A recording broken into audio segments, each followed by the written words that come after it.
नमस्कार दोस्तों, स्वागत करता हूं मैं आप सबका एक बार फिर से आपके अपने ही चैनल में। दोस्तों कैसे हैं आप सब लोग। दोस्तों दिन भर क्या रहा स्पेस और डिफेंस के गलियारों से, चलिए एक एक करके जान लेते हैं। दोस्तों यहाँ पे अगर सबसे पहली खबर की बात करते हैं तो वो आईएनएस विक्रांत को लेकर आ रही है। आपको बता दें कि केरल के कोचिन शिपयार्ड जहां पर आईएनएस विक्रांत निर्माणाधीन है, जो कि स्वदेशी विमान वाहक पोत है जिस पर चोरी हुई थी, आप सबको मालूम है। लेकिन अब उसके 8 महीने के बाद एनआईए ने बुधवार को बिहार और राजस्थान से 2 संदिग्धों को गिरफ्तार किया। एनआईए के एक प्रवक्ता ने कहा कि एजेंसी ने बिहार के मुंगेर जिले के निवासी सुमित कुमार सिंह, जो कि 23 साल के हैं, और राजस्थान के हनुमानगढ़ निवासी दयाराम, जो कि 22 साल का है, उन्हें उनके घरों से गिरफ्तार कर लिया है। कोचिन शिपयार्ड लिमिटेड में निर्माणाधीन स्वदेशी एयरक्राफ्ट कैरियर यानी कि आईएसी से कंप्यूटर हार्डवेयर के कंपोनेंट्स की चोरी में दोनों का हाथ था। पिछले साल सितंबर में जहाज पर चोरी होने की सूचना मिली थी। एनआईए के अधिकारियों के अनुसार पिछले साल सितंबर में 4 कंप्यूटरों को नष्ट भी कर दिया गया था और हार्ड डिस्क, रैम और प्रोसेसर आईएसी से चुरा लिए गए थे। चुराए गए सामानों में जहाज पर सवार मल्टी फंक्शनल कंसोल यानी कि MFCS से 5 माइक्रो प्रोसेसर्स, 10 रैम, 5 SSD भी शामिल थे। आपको बता दें कि MFCS प्रोजेक्ट के इंटीग्रेटेड प्लेटफॉर्म मैनेजमेंट सिस्टम का हिस्सा होते हैं और IMPS एक कंप्यूटरीकृत प्रणाली है जिसका इस्तेमाल जहाज के कामकाज और उसके पाठ्यक्रम की निगरानी करने और सुरक्षा के जोखिमों के खिलाफ चेतावनी देने के लिए जहाज पर लगाया जाता है। प्रवक्ता के अनुसार राजस्थान और गुजरात में कई खोजों के दौरान कुछ चुराए गए इलेक्ट्रॉनिक उपकरण बरामद किए गए। आखिरकार दोस्तों एनआईए ने इन 2 लड़कों को पकड़ लिया है जिन्होंने संवेदनशील उपकरणों को चोरी किया था। दोस्तों यहाँ पे अगली खबर की बात करते हैं तो वो आ रही है आत्मनिर्भर भारत अभियान को लेकर। प्रधानमंत्री नरेंद्र मोदी की सरकार ने आत्मनिर्भर भारत अभियान के तहत विदेशी मूल उपकरण निर्माताओं यानी कि OEM पर आयात निर्भरता को कम करने के लिए जल्द ही स्थानीय उद्योगों से हथियार और गोला बारूद की खरीद करने का फैसला किया है। आपको बता दें कि ये भारत सरकार की एक योजना है जो कि कोविड-19 के तहत है, जिसके लिए घातक वायरस के खिलाफ लड़ाई में राहत मिलने के बाद ही इसे लागू किया जाएगा। केंद्रीय गृह मंत्रालय, जो कि देश की आंतरिक सुरक्षा के लिए जिम्मेदार है, जल्द ही निजी उद्योगों से सरकार की अपेक्षाओं को पूरा करने के लिए आगे आने का आग्रह करेगा ताकि विदेशों से हथियार और गोला बारूद की खरीद रोकी जा सके। आपको बता दें कि ये योजना न केवल घरेलू जरूरतों के लिए खान पान की परिकल्पना करती है बल्कि विदेशों में भारतीय उत्पाद के निर्यात को भी आगे बढ़ाएगी। आपको बता दें कि भारत पिछले कई सालों से OEM पर निर्भर है।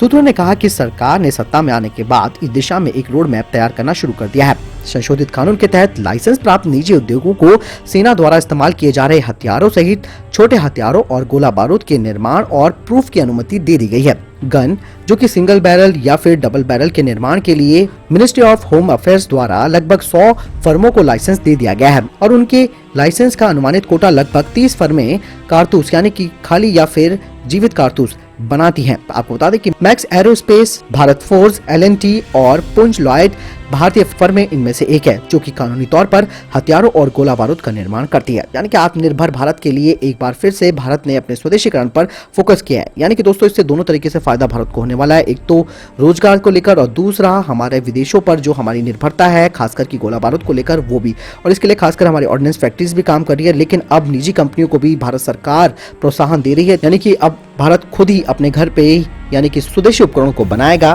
दोस्तों यहाँ पे अगली खबर चाइना के माइंड गेम को लेकर आ रही है। आपको बता दें कि लद्दाख में भारत और चीन के बीच अभी भी तनाव जारी है और चीनी सरकारी मीडिया ग्लोबल टाइम्स ने भारत के खिलाफ मनोवैज्ञानिक जंग छेड़ दी है। पहाड़ों के ऊपर युद्धाभ्यास और टैंकों के वीडियो जारी करने के बाद अब ग्लोबल टाइम्स ने अत्याधुनिक तोपों की धमकी दे डाली है। ग्लोबल टाइम्स ने दावा किया है कि चीन की PLA ने भारत के साथ तनाव देखते हुए अपनी सबसे आधुनिक तोप PCL 181 को लद्दाख की सीमा पर तैनात किया है।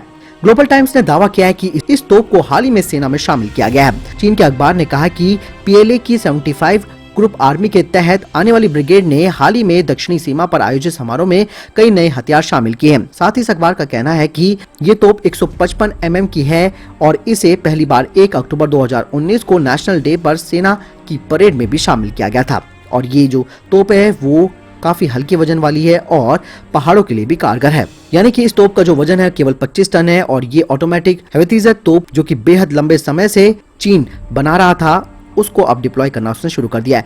आपको बता दें कि इससे पहले की जो तोपें थी उनका जो वजन था वो 40 टन था। ग्लोबल टाइम्स ने कहा कि सेना ने 2017 में डोकलाम विवाद के बाद PCL 181 को तैनात कर लिया था।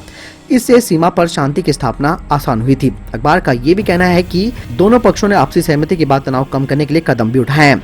यानी कि वहाँ की जो मीडिया है वो एक तरह से माइंड गेम खेल रही है भारत के खिलाफ। यहाँ पे भारत को भी अपनी M777 और K9 वज्र सेल्फ प्रोपेल्ड जो हथियार हैं उनको तैनात करना होगा और यही चीन की जो ये तोपें हैं उनका मुकाबला करने में बेहद आसान है। अब तो भारत के पास वैसे भी चीनू हेलीकॉप्टर्स आ चुके हैं जो कि आसानी से भारत की किसी भी तोप हो या फिर सैनिक हो या फिर किसी भी तरीके का लॉजिस्टिक सपोर्ट हो वो देने में तैयार है। यानी कि भारत यहाँ पर एक तरह से अगर चीन की तरफ से कोई कार्रवाई होती है तो भारत यहाँ पर एक तरफ से मजबूती से खड़ा है, क्योंकि भारत के पास भी अब हैवी लिफ्ट हेलीकॉप्टर्स हैं जो कि आसानी से लद्दाख और उच्च ऊंचाई वाले क्षेत्रों में आसानी से पहुंच सकते हैं। दोस्तों यहाँ पे अगली खबर की बात करते हैं तो वो आ रही है इंडियन कोस्ट गार्ड को लेकर। आपको बता दें कि प्रीमियर वॉरशिप बिल्डर जो कि garden rich ship builder and engineer limited है यानी कि GRSE, उन्होंने भारतीय तटरक्षक बल के लिए फास्ट पेट्रोल वेसल की एक श्रृंखला में 5वें और अंतिम जहाज को डिलीवर कर दिया है।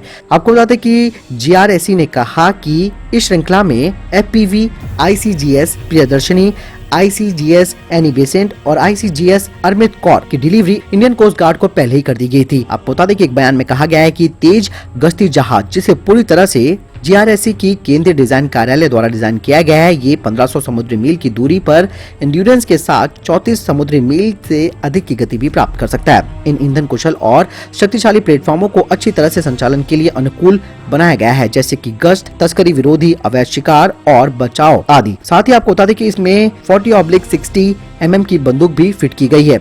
दोस्तों यहाँ पे अगली खबर की बात करते हैं तो रूस को लेकर आ रही है। आपको बता दें कि रूसी संसद के उच्च सदन के विदेशी मामलों की समिति के प्रमुख ने कहा है कि भारत चीन के बीच लद्दाख में चल रही मौजूदा तनातनी के मामले में रूस कोई दखल नहीं देगा। ये मामला दो देशों का द्विपक्षीय मामला है, इन्हें ही इसे सुलझाना चाहिए। अगर दोनों के बीच कोई सैन्य टकराव की स्थिति बनती है तब वे एक ईमानदार मध्यस्थता की भूमिका निभाएंगे। दोस्तों यहाँ पे अगली खबर की बात करते हैं तो वो आ रही है अमेरिका और रूस को लेकर। अमेरिका के फाइटर जेट विमानों यानी कि US फाइटर जेट्स ने बुधवार को अलास्का के तट पर रूस के बम वर्षक विमानों को रोक दिया। नॉर्थ अमेरिकी एरोस्पेस डिफेंस कमांड ने ये जानकारी दी। साथ ही उन्होंने ट्वीट किया कि US के F-22 फाइटर जेट की सहायता से रूस के विमानों को रोकने में सफलता मिली। वहीं रूस ने कहा कि अंतर्राष्ट्रीय कानूनों का पालन करते हुए उन्होंने अपने टुपलोव Tu-95 MS बम वर्षक ने 11 घंटे की उड़ान को अंजाम दिया। रूस की ओर से ये भी कहा गया है कि अमेरिका के F-22 रैप्टर्स सामरिक फाइटर्स ने अपनी उड़ान के कुछ चरणों के दौरान अपने विमानों को हमारे साथ किया था। आपको बता दें कि क्षेत्र से बाहर जाने तक इन विमानों पर निगरानी रखी गई थी। अमेरिका के अनुसार रूसी विमानों में 2 Tu-95 सामरिक बम वर्षक थे जिन्हें 2 F-22 की सहायता से रोक दिया गया था। इस पूरे ऑपरेशन की निगरानी अमेरिका के द्वारा की जा रही थी।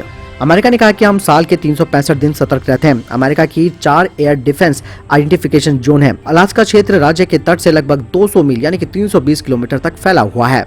अगली खबर की बात करते हैं तो वो इसरो को लेकर आ रही है। आपको बता दें कि मानव रहित उड़ान भरने को तैयार भारत की महत्वाकांक्षी गगनयान परियोजना को टाल दिया गया है। हाल ही में एक अखबार के अनुसार 2021 में अब ये उड़ान भरेगा, क्योंकि इसरो ने कोविड-19 के कारण अपनी योजना में बदलाव किया है। मिशन को मूल रूप से इसी साल के अंत में निर्धारित किया गया था।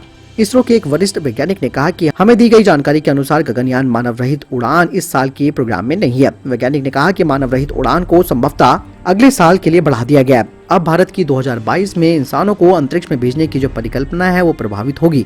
इसरो के अध्यक्ष के ने कहा कि वर्तमान परिस्थितियों के साथ इस साल मानव रहित उड़ान संभव नहीं हो सकती है।